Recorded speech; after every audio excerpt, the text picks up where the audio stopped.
পৃথিবীতে এখন জোর চর্চা চলছে ডোনাল্ড ট্রাম্পের বোর্ড অফ পিস নিয়ে। ইউরোপ মহাদেশের রাষ্ট্রসমূহ তো বটেই, কানাডা, অস্ট্রেলিয়া, জাপান পর্যন্ত ডোনাল্ড ট্রাম্পের এই বোর্ড অফ পিসকে বিষোদ্গার করছে। তারা একাধিক অভিযোগে অভিযুক্ত করছে এই ডোনাল্ড ট্রাম্পের বোর্ড অফ পিসকে। তাদের অভিযোগ, ডোনাল্ড ট্রাম্প এই বোর্ড অফ পিস দিয়ে জাতিসংঘকে ধ্বংস করতে চাইছে, তাকে অপ্রাসঙ্গিক করতে চাইছে। তাদের বক্তব্য, দ্বিতীয় বিশ্বযুদ্ধের পর ৮০ বছর ধরে পৃথিবীতে আন্তর্জাতিক আইনের ভিত্তিতে যে বিশ্ব ব্যবস্থা গড়ে উঠেছিল, সেই বিশ্ব ব্যবস্থাকে গলা টিপে ধরছে ডোনাল্ড ট্রাম্প তার এই নতুন বোর্ড অফ পিস দিয়ে। তাদের অভিযোগ, ডোনাল্ড ট্রাম্পের এই বোর্ড অফ পিস আসলে দুর্বল রাষ্ট্রগুলোকে গিলে খাওয়ার ষড়যন্ত্র, পৃথিবীকে মগের মুলুক বানানোর ষড়যন্ত্র করছেন ডোনাল্ড ট্রাম্প। স্বাভাবিকভাবেই আপনার মনে, আমাদের মনে এই প্রশ্ন যাচ্ছে, ডোনাল্ড ট্রাম্পের বোর্ড অফ পিস আসলে কি, এর চরিত্রটা কেমন? এই সময় তা বুঝে নেওয়া খুব দরকার। জাতিসংঘ, যার অস্তিত্ব নিয়ে এখন প্রশ্ন উঠছে, ইউরোপ ত্রাহি ত্রাহি রব করছে যে এই জাতিপুঞ্জকে বাঁচানো যাবে না ডোনাল্ড ট্রাম্পের এই বোর্ড অফ পিসের কারণে। তাহলে জাতিপুঞ্জ কি বোর্ড অফ পিসের থেকে অনেকখানি ভালো ছিল? কিংবা ডোনাল্ড ট্রাম্পের এই বোর্ড অফ পিস, যার ঘোষণা হয়েছিল ২০২৫ সালের অক্টোবর মাসে গাজার যুদ্ধবিরতি করার সময়, ডোনাল্ড ট্রাম্প প্রথম প্রস্তাব করেছিলেন এই বোর্ড অফ পিসের। Board of piece, what a beautiful name, a big beautiful board of piece.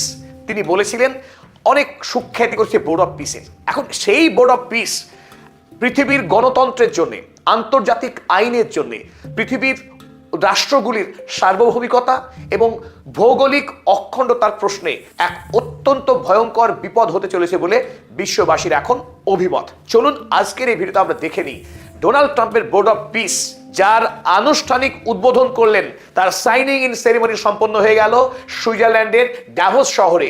এই ওয়ার্ল্ড ইকোনমিক ফোরামে যে বৈঠক চলছিল, সেখানে সাড়ম্বরে ডোনাল্ড ট্রাম্প ১৯টি রাষ্ট্রের উপস্থিতির মধ্য দিয়ে সেই সাইনিং ইন সেরেমনি সম্পন্ন করলেন।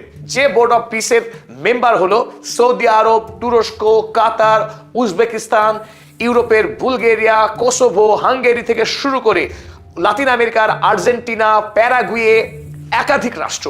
এই সমস্ত রাষ্ট্রগুলি তারা সেখানে উপস্থিত হয়ে প্রত্যেকে তারা স্বাক্ষর করলো ডোনাল্ড ট্রাম্পের এই নতুন প্রস্তাবিত আন্তর্জাতিক প্রতিষ্ঠান বোর্ড অফ পিস। চলুন দেখে নিই এই বোর্ড অফ পিসের মূল কাঠামো, তার সনদ, জাতিসংঘের সঙ্গে এই বোর্ড অফ পিসের মৌলিক ফারাক কোন কোন জায়গায়, এবং কেন ডোনাল্ড ট্রাম্পের বোর্ড অফ পিস আগামী পৃথিবীর জন্য অশনি সংকেত বয়ে আনতে পারে, তার বিস্তারিত আলোচনা করে দেখি। তবে বোর্ড অফ পিস কি, কেমন, তা বোঝার আগে আমাদের একটু ফিরে দেখা দরকার জাতিসংঘ, ইউনাইটেড নেশনস অর্গানাইজেশন, এতদিন ধরে যেটা চলছে পৃথিবীতে।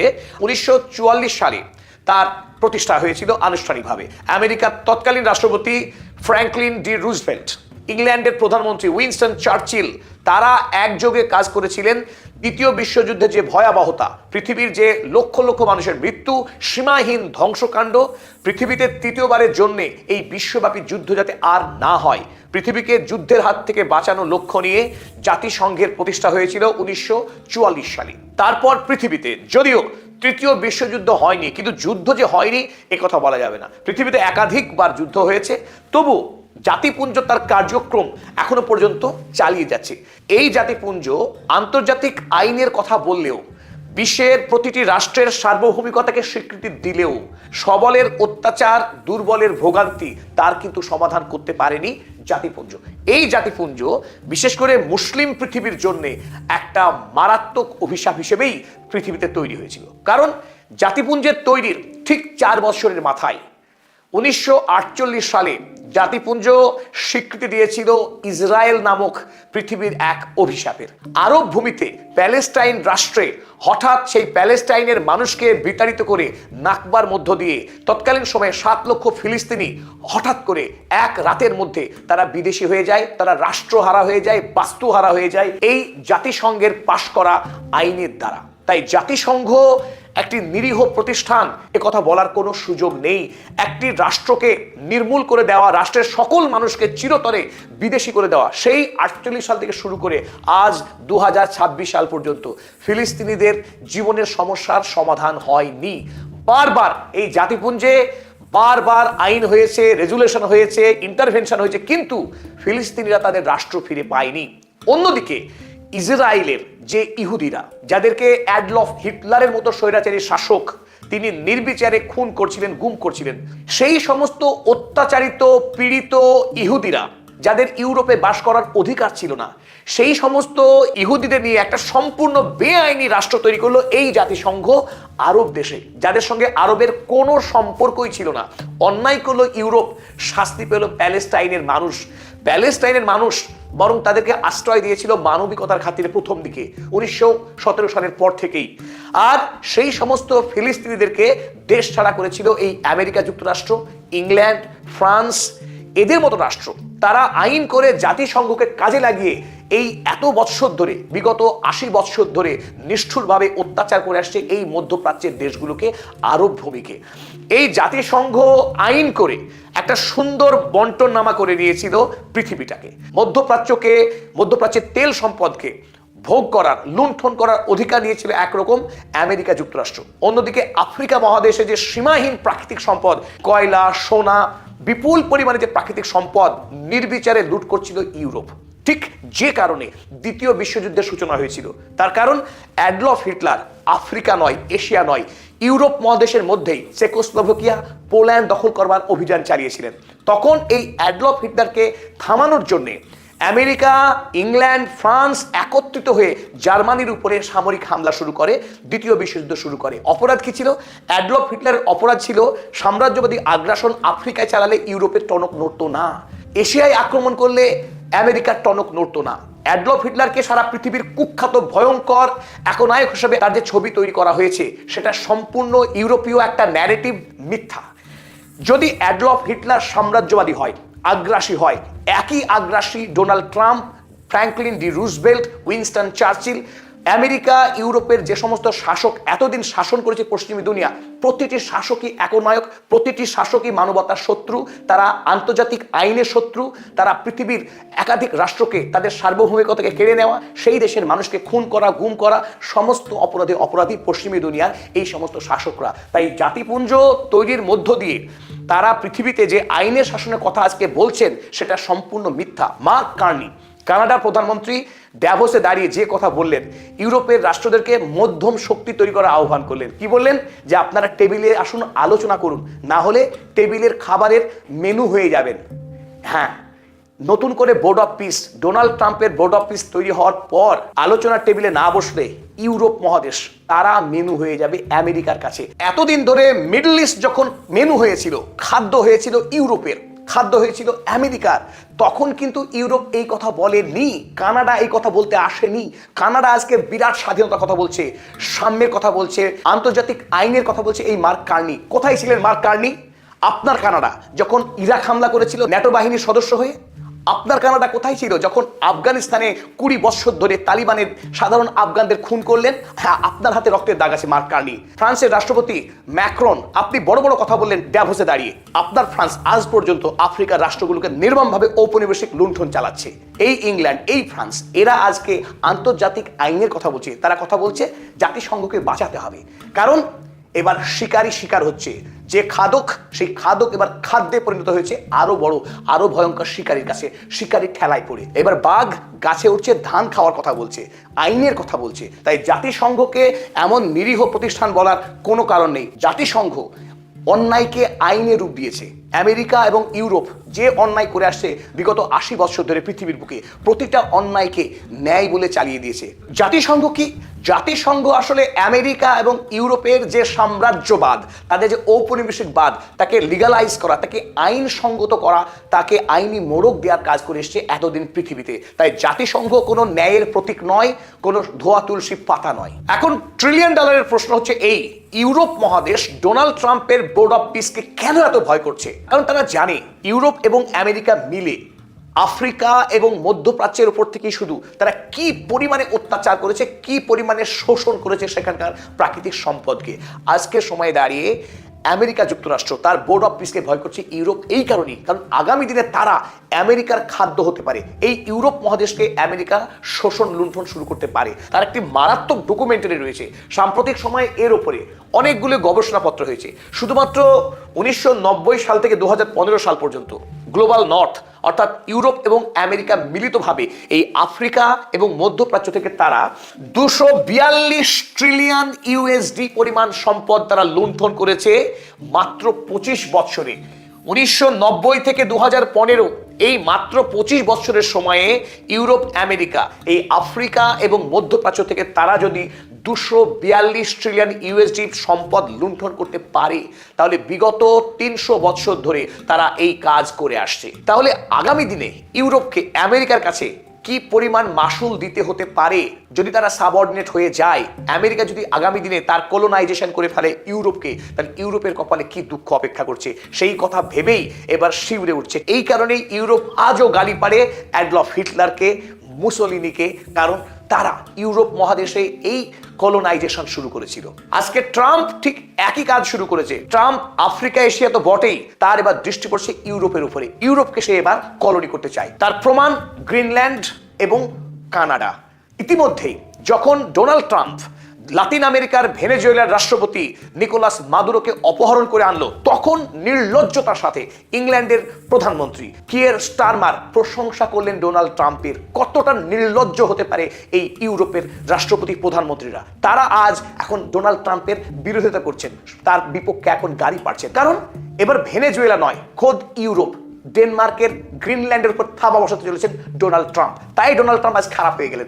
ভেনেজুয়েলা দখল করলে তিনি ভালো, মধ্যপ্রাচ্য আরব দুনিয়ার রাষ্ট্রগুলোকে খুন করলে, আফগানিস্তান, ইরাক, লিবিয়া, সিরিয়াকে ধ্বংস করলে আমেরিকা ইজ দ্য গ্রেট, আফ্রিকাকে লুণ্ঠন করলে Europe America both are great. কিন্তু যখনই ইউরোপকে থাবা বসাবে তখনই তিনি খারাপ।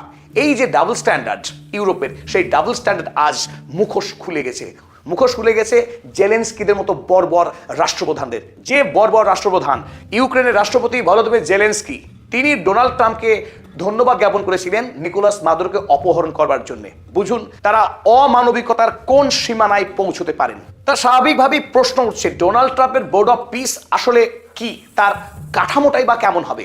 ডোনাল্ড ট্রাম্পের এই বোর্ড অফ পিস নিশ্চিতভাবেই ডোনাল্ড ট্রাম্প ইঙ্গিত দিয়েছেন যে জাতিসংঘ যে কাজ করে, আন্তর্জাতিক প্রতিষ্ঠান হিসেবে সারা পৃথিবীর বিভিন্ন প্রান্তের যে যুদ্ধ দ্বন্দ্ব সেগুলোকে নিরাময় করা, সেগুলোকে শেষ করা এবং পৃথিবীতে শান্তি প্রতিষ্ঠা করা, এই উদ্দেশ্যের কথা ব্যক্ত করেছেন ডোনাল্ড ট্রাম্প।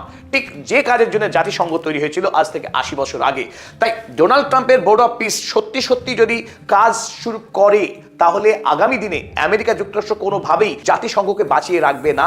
এটা ইঙ্গিত নয়, বাস্তবতা হয়তো। তার একাধিক প্রমাণ আমরা ইতিমধ্যেই পেয়েছি। ডোনাল্ড ট্রাম্প জাতিসংঘের একাধিক সংস্থা থেকে ইতিমধ্যেই বেরিয়ে এসেছে আনুষ্ঠানিকভাবে। ইতিমধ্যেই ওয়ার্ল্ড হেলথ অর্গানাইজেশন থেকে আমেরিকা যুক্তরাষ্ট্র বেরিয়ে এসেছে।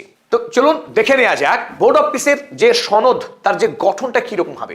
এই বোর্ড অফ পিসের লাইফ টাইম চেয়ারম্যান হচ্ছেন ডোনাল্ড জে ট্রাম্প, আমেরিকার রাষ্ট্রপতি। তার কোনো মেয়াদ থাকছে না, অর্থাৎ তিনি যতদিন বেঁচে থাকবেন ততদিন এই প্রতিষ্ঠানের প্রধান হিসেবে থাকবেন বলেই ঘোষণা করেছেন।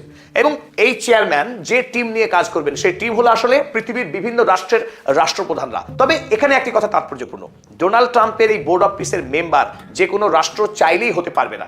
ডোনাল্ড ট্রাম্প যদি মনে করেন সেই রাষ্ট্র বোর্ড অফ পিসের মেম্বার হওয়ার উপযুক্ত, সেই রাষ্ট্রকে তিনি আমন্ত্রণ পত্র পাঠাবেন এবং সেই আমন্ত্রণ পত্র পেয়ে তারপর সেই রাষ্ট্র এই বোর্ড অফ পিসের মেম্বার হতে পারবে।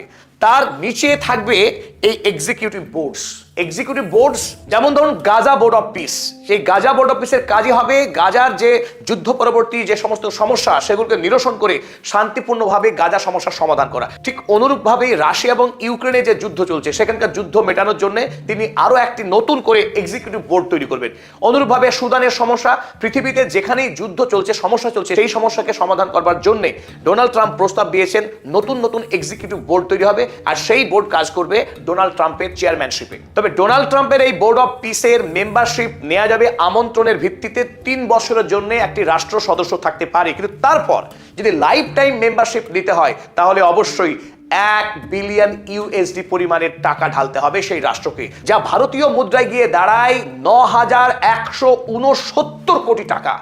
এই বিপুল পরিমাণে টাকা দিলে তবেই ডোনাল্ড ট্রাম্পের বোর্ড অফ পিসের লাইফ টাইম মেম্বার হওয়া যাবে। ডোনাল্ড ট্রাম্প একজন আদ্যন্ত বণিক, ব্যবসায়ী, টাকা ছাড়া তিনি কিচ্ছু বোঝেন না। আমেরিকার পার্মানেন্ট সিটিজেনশিপ নিতে গেলেও আপনাকে দিতে হবে 1 মিলিয়ন ইউএসডি। পয়সা না দিলে ডোনাল্ড ট্রাম্প আপনার কথা শুনবে না। তাই বোর্ড অফ পিস একটা কমার্শিয়াল প্রতিষ্ঠান, ইম্পেরিয়াল বোর্ড অফ পিস বলছেন। কেউ তাকে তুলনা করছে ইংল্যান্ডের তৈরি হওয়া সেই ইস্ট ইন্ডিয়া কোম্পানি, কেউ বলছে ডাচ ইস্ট ইন্ডিয়া কোম্পানি। ঠিক যেভাবে সারা পৃথিবীতে সাম্রাজ্যবাদের সূচনা করেছিল, রাষ্ট্রকে নামিয়ে এনেছিল একটি ব্যবসায়িক প্রতিষ্ঠান কর্পোরেশনে, ডোনাল্ড ট্রাম্প আগামী দিনে পৃথিবীর এই রাষ্ট্রগুলোকে তিনি কমার্শিয়াল অর্গানাইজেশনে নামিয়ে আনতে চাইছেন। হ্যাঁ, পরিশেষে একটা কথা বলা যায় যে পৃথিবীর যত রাষ্ট্রই এই বোর্ড অফ পিসের সদস্য হোক, তারা যে সিদ্ধান্তই নিক না কেন, ডোনাল্ড ট্রাম্প কিন্তু সেই সমস্ত সিদ্ধান্তকে ইচ্ছে হলেই ভেটো দিয়ে তছনছ করতে পারেন, because he is the boss. তাহলে এখন সঙ্গত কারণে প্রশ্ন ওঠে, পৃথিবীর জন্য, মধ্যপ্রাচ্য, আফ্রিকার জন্য কে বেশি বিপজ্জনক, জাতিসংঘ না ডোনাল্ড ট্রাম্পের এই বোর্ড অফ পিস? তবে আমাদের বিচারে বোর্ড অফ পিস অত্যন্ত মারাত্মক, অতি ভয়ঙ্কর হতে পারে পৃথিবীর জন্য। তার এক নম্বর কারণ আমরা এই বলছি, জাতিসংঘের নিরাপত্তা পরিষদের 5টি রাষ্ট্র ছিল সদস্য। তাকে আমরা বলতেই পারি পৃথিবীর 5 dictator: Donald Trump, Keir Starmer, Vladimir Putin, Macron এবং শি জিনপিং। এই 5টি রাষ্ট্র চাইলে নিরাপত্তা পরিষদে তাদের অপছন্দ হলে যে কোনো বিষয়ে তারা ভেটো দিতে পারতেন। এই 5টি রাষ্ট্র চাইলেই তাদের ইচ্ছা মতো অন্যায় করে যেতে পারেনি, কারণ সেখানে ভ্লাদিমির পুতিন যদি বিরুদ্ধে দাঁড়িয়েছেন, আমেরিকা যুক্তরাষ্ট্র তার মতামতকে প্রতিষ্ঠা করতে পারেনি, বা শি জিনপিং তিনি চাইলেও তার মতকে প্রতিষ্ঠা করতে পারেননি, কারণ তার বিরুদ্ধে গিয়ে আমেরিকা যুক্তরাষ্ট্র কিংবা ইংল্যান্ড ভেটো দিয়ে দিয়েছে। ফলে কিছুটা হলো পৃথিবীতে আন্তর্জাতিক আইনের অস্তিত্ব ছিল। কিন্তু উল্টো দিকে board of piece, one man Donald Trump, তিনি হলেন এখানকার একমাত্র মহানায়ক। তিনিই দেবেন ভেটো। এমনকি সমস্ত সদস্য রাষ্ট্র তারা ভোট করে যদি কোনো সিদ্ধান্ত গ্রহণও করে, সেই সিদ্ধান্তকে চাইলে ডোনাল্ড ট্রাম্প খারিজ করে দেবেন তার ভেটো পাওয়ার দিয়ে। এমনকি কোনো সদস্য রাষ্ট্র কতদিন সদস্য থাকবে ভোট অফ পিসের, সেটাও নির্ণয় করবেন ডোনাল্ড ট্রাম্প। তিনি চাইলেই যে কোনো রাষ্ট্রের সদস্য পদকে খারিজ করে দিতে পারেন পত্রপাঠ। সেখানে একথা বলার তো অপেক্ষায় রাখে না যে ডোনাল্ড ট্রাম্প তিনি কত বড় স্বৈরাচারী শাসক। তিনি ঘুম থেকে জেগে উঠে যদি মনে করেন আজকে ভেনেজুয়েলার রাষ্ট্রপতিকে ধরে আনতে হবে, তিনি ধরে নিয়ে চলে আসছেন। তিনি এপস্টিন ফাইলে অভিযুক্ত হয়ে তার মুখ বাঁচানোর লক্ষ্যে নতুন করে একটার পর একটা পৃথিবীতে যুদ্ধ বাঁধাচ্ছেন, যাতে দেশের মানুষ প্রশ্ন না তুলতে পারে তার চরিত্রের উপরে। তাই এই ডোনাল্ড ট্রাম্প, যিনি বলেন আন্তর্জাতিক আইন মানেন না, তিনি তার নিজস্ব মূল্যবোধ দিয়ে চলেন, তখন প্রশ্ন ওঠে এই ডোনাল্ড ট্রাম্প আগামী পৃথিবীর জন্য কি মারাত্মক হতে পারে। জাতিসংঘের হাজার সীমাবদ্ধতার মধ্যেও পৃথিবীর প্রতিটি স্বাধীন সার্বভৌম রাষ্ট্র এই জাতিসংঘের সদস্য পদ পেত। তারা প্রত্যেকে জেনারেল অ্যাসেম্বলির সদস্য হিসেবে তাদের নিজস্ব ভয়েসকে তুলে ধরার সুযোগ ছিল সেখানে। অন্যদিকে ডোনাল্ড ট্রাম্পের বোর্ড অফ পিস এবং জেনারেল অ্যাসেম্বলির আলোচনায় প্রত্যেকটি দেশ, সে আমেরিকা যুক্তরাষ্ট্রই হোক কিংবা নেপালের মতো ক্ষুদ্র রাষ্ট্রই হোক, প্রতিটা রাষ্ট্রের ভোটাধিকার ছিল এবং প্রত্যেকের ভোটের মান ছিল সমান। একটি করে ভোট দেওয়ার অধিকার ছিল জাতিসংঘে। কিন্তু অন্যদিকে ডোনাল্ড ট্রাম্পের বোর্ড অফ পিসের সেখানে সদস্য রাষ্ট্রের ভোটাধিকারের কোনো মানই নেই, কারণ সমস্ত রাষ্ট্র যদি কোনো একটি বিলের পক্ষে ভোটও দেয়, সেই ভোটের বিরুদ্ধে ডোনাল্ড ট্রাম্প চাইলেই তিনি ভেটো দিতে পারেন, অর্থাৎ এই ভোটের ফলাফল শূন্য। ডোনাল্ড ট্রাম্প হচ্ছেন একমাত্র নায়ক। তৃতীয়ত, জাতিসংঘে প্রতিটা সার্বভৌম রাষ্ট্রের স্থায়ী একটি সদস্য পদ আছে, তাদের সদস্য পদ কোনোভাবেই খারিজ করা যাবে না। অন্যদিকে ডোনাল্ড ট্রাম্পের এই বোর্ড অফ পিসের সদস্যপদ নিতে গেলেই রাষ্ট্রগুলোকে গুনতে হবে বিপুল পরিমাণে টাকা, 1 বিলিয়ন ইউএসডি, যেটা পৃথিবীর অধিকাংশ রাষ্ট্রের পক্ষেই প্রায় অসম্ভব বলা যায়। জাতিসংঘে যখন পৃথিবীর প্রতিটি রাষ্ট্র সদস্য পদ পেত, জাতিসংঘে বর্তমানে 193টি রাষ্ট্র আছে এবং 2টি অবজারভার স্টেট আছে, যেমন প্যালেস্টাইনেরও কিন্তু মেম্বারশিপ রয়েছে জাতিসংঘে। তাই এখানে বৃহত্তর একটা অঙ্গন, সারা পৃথিবীর প্রতিটা রাষ্ট্রের কণ্ঠস্বর, তার আইডেন্টিটি, তার সত্তা ধ্বনিত প্রতিধ্বনিত হয় জাতিসংঘের এই প্রতিষ্ঠানে, এই মহা প্রতিষ্ঠানে। সেখানে সেই রাষ্ট্রের অর্থনৈতিক শক্তি কতখানি, পৃথিবীর ভূ রাজনীতিতে তার প্রভাব কতখানি, এগুলো মাপা হয় না, প্রতিটি রাষ্ট্রকেই সদস্যপদ দেওয়া হয়। অন্যদিকে ডোনাল্ড ট্রাম্পের বোর্ড অফ পিসের মেম্বার কে হবে তা এক্সক্লুসিভলি ঠিক করবেন ডোনাল্ড ট্রাম্প নিজে। তিনি যদি মনে করেন কোনো রাষ্ট্রকে আহ্বান করেন, তবেই সেই রাষ্ট্র তার মেম্বারশিপ পেতে পারে। এবং খুব interestingly, Donald Trump Bangladesh, Africa মহাদেশের অধিকাংশ রাষ্ট্রই, কেবলমাত্র মরক্কো এবং মিশর ছাড়া আফ্রিকা মহাদেশের কোনো রাষ্ট্রকে ডোনাল্ড ট্রাম্প আমন্ত্রণপত্র জানাননি। লাতিন আমেরিকারও আর্জেন্টিনা এবং প্যারাগুয়ে ছাড়া বাকি কোনো রাষ্ট্রকে ডোনাল্ড ট্রাম্প আমন্ত্রণ করেননি। তাই এটি সর্বাত্মক ইউনিভার্সাল সার্বজনীন সংস্থা বলে কোনোভাবেই গৃহীত হতে পারে না। পৃথিবীর অধিকাংশ রাষ্ট্রের জন্য দরজা বন্ধ ডোনাল্ড ট্রাম্পের এই বোর্ড অফ পিসে। ইতিমধ্যেই ডোনাল্ড ট্রাম্প পৃথিবীর 60টি রাষ্ট্রকে আমন্ত্রণ জানিয়েছিল তার বোর্ড অফ পিসের মেম্বার হওয়ার জন্য। তার মধ্যে 20টি রাষ্ট্র ইতিমধ্যেই তারা সনদে স্বাক্ষর করে বোর্ড অফ পিসের মেম্বারশিপ নিয়েছে। তবে স্মরণ রাখা ভালো, 1 বিলিয়ন ইউএসডি দিয়ে তারা কেউ মেম্বারশিপ নেয়নি, তারা নামকে অস্তে মেম্বার হয়েছে। আর 26টি রাষ্ট্র যেমন চীন, জাপান, ভারতবর্ষের মতো রাষ্ট্র ডোনাল্ড ট্রাম্পের এই আমন্ত্রণ পত্রের কোনো জবাব দেয়নি। তারা মেম্বার হবে বা হবে না সেই বিষয়ে একটি কথাও এখন পর্যন্ত তারা আনুষ্ঠানিকভাবে জানায়নি। তবে ইউরোপের 9টি রাষ্ট্র যেমন France, Germany, Ireland, Italy, Norway, Slovenia, Spain, Sweden এবং ইউনাইটেড কিংডম, এই 9টি রাষ্ট্র তারা পত্রপাঠ প্রত্যাখ্যান করেছে ডোনাল্ড ট্রাম্পের এই বোর্ড অফ পিসের মেম্বার হওয়ার কাজে। তারা দরখাস্ত লিখে আমেরিকাকে অফিসিয়ালি তারা জানিয়েছে তারা কোনো দিনও এই বোর্ড অফ পিসের মেম্বার হবে না। তাহলে ডোনাল্ড ট্রাম্পের বোর্ড অফ পিস কি আগামী দিনে সফল হবে? এটা সত্যি সত্যি কি মাথা তুলে দাঁড়াতে পারবে আন্তর্জাতিক প্রতিষ্ঠান হিসেবে? এই ডোনাল্ড ট্রাম্পের বোর্ড অফ পিসের সফল হওয়ার কোনো রকম সম্ভাবনা নেই। এই কারণেই নেই কারণ ডোনাল্ড ট্রাম্পের এই প্রতিষ্ঠান পৃথিবীর অধিকাংশ রাষ্ট্র তার সদস্যপদ গ্রহণ করতে একেবারে নিমরাজি। জাতিসংঘ প্রতিষ্ঠান হিসেবে তার আন্তর্জাতিক দায়বদ্ধতা পালন করতে পারেনি, একথা সত্য, তার হাজারো ত্রুটি রয়েছে। কিন্তু ডোনাল্ড ট্রাম্পের এই বোর্ড অফ পিস অত্যন্ত মারাত্মক সাম্রাজ্যবাদী এবং এক ভয়ঙ্কর স্বৈরাচারী ভাবনার একটা ফসল। তাই পৃথিবীতে যদি ডোনাল্ড ট্রাম্প বা তার এই বোর্ড অফ পিস সত্যি সত্যি প্রতিষ্ঠিত হয়, সেটা মানব জাতির জন্য অত্যন্ত খারাপ একটা ফল নিয়ে আসবে, কোনো সন্দেহ। তবে ডোনাল্ড ট্রাম্পের বোর্ড অফ পিস সফল হওয়ার কোনো সম্ভাবনা দেখা যাচ্ছে না এখনো পর্যন্ত। তবে এখানে প্রশ্ন উঠতে পারে, অধিকাংশ মুসলিম রাষ্ট্রগুলো সৌদি আরব, কাতার, তুরস্ক, পাকিস্তান, মরক্কো, মিশরের মতো রাষ্ট্র তারা সকলে এই বোর্ড অফ পিসে কেন তারা যোগ দিয়েছে এই কারণে, কারণ ডোনাল্ড ট্রাম্প 20 দফা গাজা শান্তি প্রস্তাব তিনি দিয়েছেন। ইতিমধ্যেই গাজাতে পুরোপুরি না হলেও আংশিকভাবে হলেও ইসরায়েলের আগ্রাসন বন্ধ হয়েছে। সেখানে আগামী দিনে একটি সরকার তৈরি হবার, এমনকি প্যালেস্টাইন স্বাধীন রাষ্ট্র তৈরি হবার একটা সম্ভাবনা, জোরদার সম্ভাবনা তৈরি হয়েছে। তাই ইসলামিক রাষ্ট্রগুলো চাইছে আগামী দিনে প্যালেস্টাইন একটি স্বাধীন সার্বভৌম রাষ্ট্র তৈরি হোক এবং ডোনাল্ড ট্রাম্পকে টাকা দিয়ে হোক, যে করেই হোক, এই ইসলামিক রাষ্ট্রগুলো ঐক্যবদ্ধভাবে কূটনৈতিক অবস্থান গ্রহণ করেছে। তারা বোর্ড অফ পিসের সদস্য হয়েছে। একমাত্র লক্ষ্য প্যালেস্টাইন, একমাত্র লক্ষ্য গাজাবাসীর শান্তি।